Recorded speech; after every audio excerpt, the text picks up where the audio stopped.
Welcome to Nerdlocker, a place for your inner nerd. I'm Jasmine. And I'm Brandon. And this is episode 35. This week we got Titanic in 3D news, Hangover news, and of course, more Dark Knight news. So let's get to it. Okay, so I know you're totally excited for this. The viral campaign has started for The Dark Knight Rises. You know what, after the last one with all the Joker stuff that went on, between him running around Chicago, throwing out cards, and Vote for Harvey Dent. Yeah, all the websites and stuff, I'm so excited to see that they're doing this again. This week they released the first picture of Bane, and Tom Hardy playing Bane. With like the mask and like it muscles for days. Looks so cool, and he is so ripped. I could not believe he got that big. It's kind of scary. I'm so excited about this. It was, they had the website and there was a chant going, and originally you were to submit your Twitter or Facebook picture, and it was added to this pixelated image, kind of like they did with the first picture of the Joker last time. But someone found it, released it before it was done, but it's now started. I know they had the hashtag for Twitter. It was, what was it, the Fire Rises? It was the Fire Rises. Yeah, so I'm stoked, and now that it started, I'm all Batman until this movie comes out. Like So I take it you're going to be spearheading the whole Nerdlocker Dark Knight Rises ad campaign. Yes, actually, if you guys would like to be part of the team to go after this viral campaign, so we can kind of figure out, you know, be the first to solve the puzzles and know what's going on. You can reach us at info@nerdlocker.com, and yeah, please send us. I'm going to be a big part of this, and I'd love to see you guys be a part of it as well.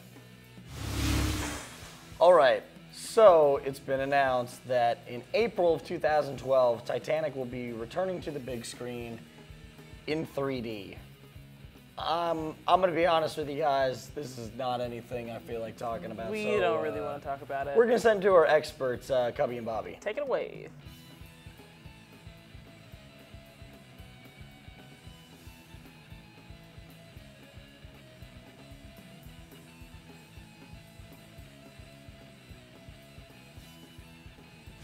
All right, guys, so Hangover 2 comes out this week, which I am incredibly excited for. You and I both. That was the hardest I've ever laughed in a movie was #1, so I can't wait for 2. But there's already talks for 3. More information, we got Cubby with this, so let's send it over to him. Outdoing press for his new movie, The Hangover 2, this week. Todd Phillips has jokingly maybe announced that there's a possible third Hangover in this crazy trilogy. He goes on to say that if they did make a third one, it'd be like a definite end. And the first 2 films are going to definitely follow a template, the same kind of story, the same kind of, you know, crazy kookiness with a little bit change-ups here and there. But the third one would be completely different, straying completely away and ending the story. Although I really don't know what kind of story would keep going. How weird can Zach Galifianakis be? How many times can they lose Doug? Who knows? Let's see if maybe he gets the tattoo removed. I don't know where they can go with it, but hopefully The Hangover 2 blows all our socks off and makes us laugh till milk comes out of our noses, even if we haven't been drinking milk. Speaking of face tattoos, The Hangover 2 was actually almost not released this week because the tattoo artist that designed Mike Tyson's original face tattoo that Ed Helms' character now has didn't give permission for them to use it, and they just went ahead with it because they're awesome and badass. But I guess a judge has ruled that it's too many theaters, too many people that are actually going to be harmed if this movie doesn't come out. So they're letting the movie come out. They're going to go to trial later this year to see if maybe they can have some settlement or anything, but who knows? This guy just kind of, I guess, wants his money and his awesome design, which is not awesome, but we'll see what happens. So Thor came out 3 weeks ago. We both totally loved it, as I'm sure almost everyone did. And Bobby has more news for us, so we're going to toss it to Bobby. As of Tuesday this week, Thor has grossed worldwide $394 million. That's 18 days, especially for a character that nobody really knows about. I think that's great news. I have seen it twice. I think all of you should be seeing that movie as many times as you can possibly afford because it definitely deserves your money. In a recent interview with Stellan Skarsgård, he has revealed that Kenneth Branagh didn't actually direct that last scene after the credits that we all loved in Thor. It was actually Joss Whedon. He also said that he knows exactly what's going to happen to his character in the Avengers movie, but will not reveal it. Too bad, guys. You're going to have to wait. All right, now with X-Men First Class coming out soon, they're already talking to Matthew Vaughn about a possible sequel. And he says he is completely down. Everybody else would like to return for the sequel.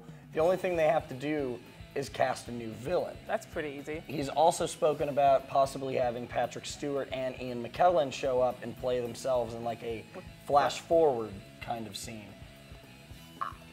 Ugh, I'm sorry, but every time I see something on the X-Men movie, I really get more and more disappointed in it.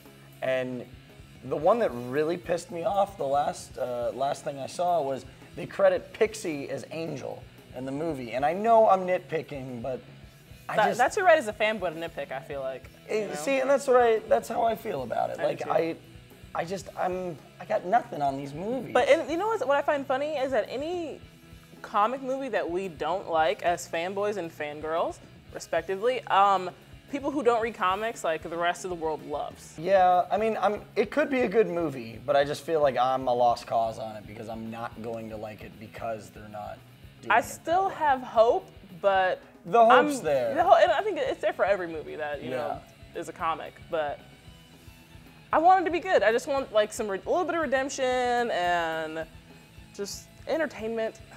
At this point, you have to go into all these movies just thinking like, well, maybe it'll be entertaining, but not having high expectations. I try to do that too, but it's just with certain characters, I'm more attached to them than others. Like Batman is my favorite, you know, and X-Men. I grew up watching the X-Men. I grew up reading the X-Men. Like that was my team. Like it wasn't the Avengers. It wasn't even the Justice League. It was the X-Men. So it could be a good movie, and a lot of people may like it, but I just feel like I'm a lost cause on this. So.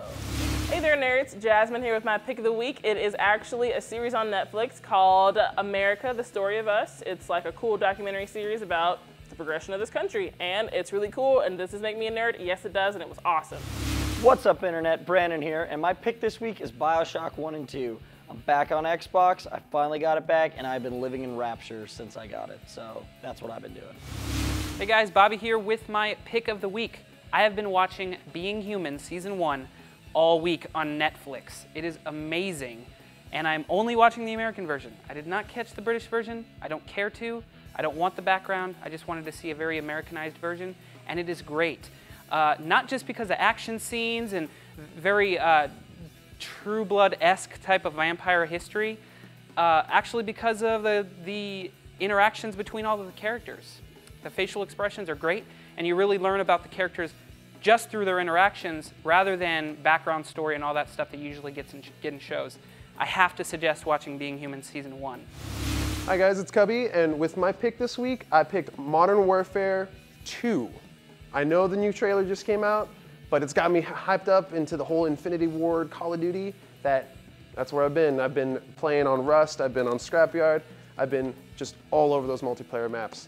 Remember, again, it's Cubby, 88, C-U-B-B-E-Y-E, 88, Xbox Live Gamer Tag.